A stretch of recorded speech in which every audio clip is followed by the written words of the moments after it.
Assalamualaikum warahmatullahi wabarakatuh. Kami dari kelompok 5 akan mempresentasikan demonstrasi kontekstual terkait rancangan pembelajaran dalam UBD pada evaluasi work and progress. Presentasi kali ini akan disampaikan oleh saya sendiri, Rindiani, dan yang kedua, Nada Kamilah, yang ketiga, Rinda Maratu Solihah, dan yang keempat, Rosalia Putri Wulandari. Baik, sebelum membahas lebih lanjut, saya akan menjelaskan sedikit tentang understanding by design. Perkembangan kurikulum yang efektif membutuhkan dukungan dari desain pembelajaran yang tepat, dan salah satu pendekatan yang digunakan adalah pendekatan understanding by design atau UBD.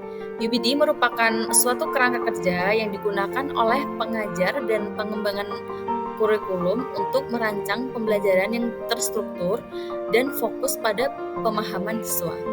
Prosesnya dimulai dengan mengidentifikasi hasil pembelajaran yang ingin dicapai, kemudian merancang instruksi serta pengalaman belajar yang sesuai dengan tujuan tersebut. Dengan menggunakan pendekatan UBD, para pengajar dapat memastikan bahwa pembelajaran yang dirancangnya memberikan kesempatan yang optimal bagi siswa untuk memahami materi secara mendalam. Selanjutnya, menurut Wiggin dan Tigel pada 2005, desain UBD memiliki 6 dimensi pemahaman, yaitu kemampuan menjelaskan, menafsirkan, menerapkan, berempati, kemampuan memiliki sudut pandang, dan kesadaran. UBD sendiri memiliki 3 tahap yang disesuaikan dengan template yang dibuat oleh Wiggin dan Tigel, yaitu sebagai berikut. Yang pertama, menentukan hasil yang diinginkan. Yang kedua, tentukan bukti penilaian. Dan yang ketiga, merencanakan pembelajaran. Dalam kegiatan pembelajarannya, rancangan pembelajaran UBD menggunakan desain where to atau where and why, hook and hold, equip, rating and revise, evaluate, tailor, and organize. Pada video ini akan menjelaskan mengenai perancangan UBD pada aspek evaluasi dan progres. Baik, tahap kelima yaitu evaluasi work and progress. Para siswa diberikan kesempatan untuk mengevaluasi kemajuan mereka sendiri dan melakukan penilaian terhadap karya yang telah mereka kerjakan kepada instruktur atau guru melalui rubrik penilaian yang disediakan. Selanjutnya akan dijelaskan oleh rekan saya. Dalam pembahasan kali ini ada 3 pertanyaan yang akan kami bahas. Yang pertama, bagaimana caranya peserta didik dibimbing dalam penilaian evaluasi diri dan penyesuaian. Yang kedua, bagaimana peserta didik akan terlibat dalam evaluasi diri akhir untuk mengidentifikasi diri, menetapkan tujuan masa depan, dan memiliki semangat belajar. Yang ketiga, bagaimana peserta didik akan dibantu untuk melihat dari apa yang telah mereka pelajari dan apa yang membutuhkan untuk penyempurnaan lebih lanjut.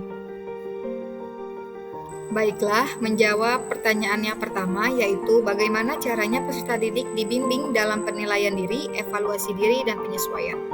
Menurut kelompok kami, dalam pendekatan UBD, peserta didik akan dipandu untuk memahami kriteria penilaian. Mereka akan diminta untuk melakukan evaluasi diri terhadap desain pekerjaan mereka sendiri dengan bantuan panduan dan umpan balik untuk mengidentifikasi kekuatan dan kelemahan.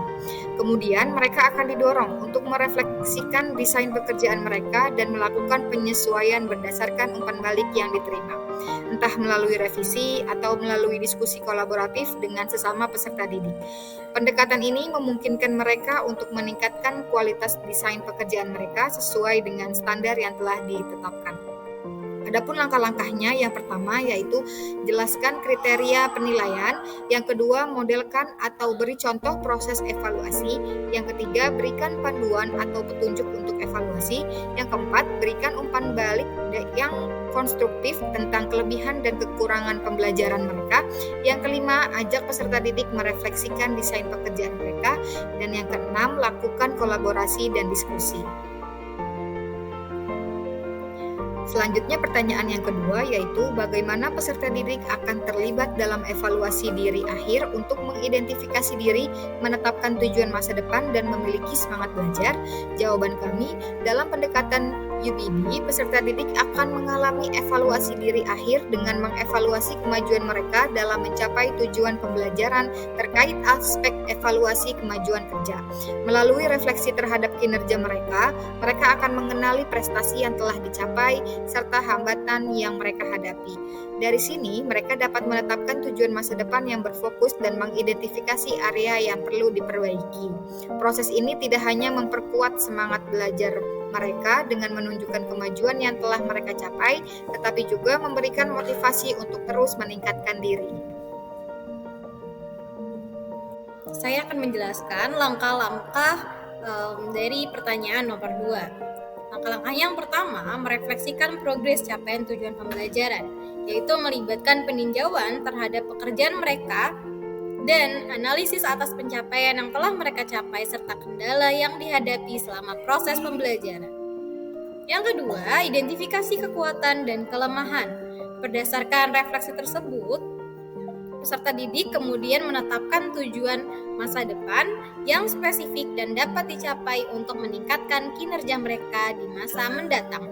Dan yang ketiga, pelihara semangat belajar. Memelihara semangat belajar yang tinggi dengan menyadari potensi mereka, melihat kemajuan yang telah mereka capai, dan membangun motivasi internal untuk terus berkembang dan belajar lebih baik lagi. Selanjutnya, pertanyaan yang ketiga, bagaimana peserta didik akan dibantu untuk melihat dari apa yang telah mereka pelajari dan apa yang mereka butuhkan untuk penyempurnaan lebih lanjut. Dalam perencanaan pembelajaran UBD, peserta didik dapat dibantu untuk melihat apa yang telah mereka pelajari dan apa yang memerlukan penyempurnaan lebih lanjut dalam aspek evaluasi karya desain melalui beberapa langkah. Yang pertama, model pembelajaran. Tunjukkan contoh-contoh desain pekerjaan yang baik atau berhasil sebagai referensi bagi peserta didik. Yang kedua, panduan dan perbaikan. Panduan ini dapat mencangkup tips, saran, atau strategi dalam merancang pekerjaan yang berkualitas.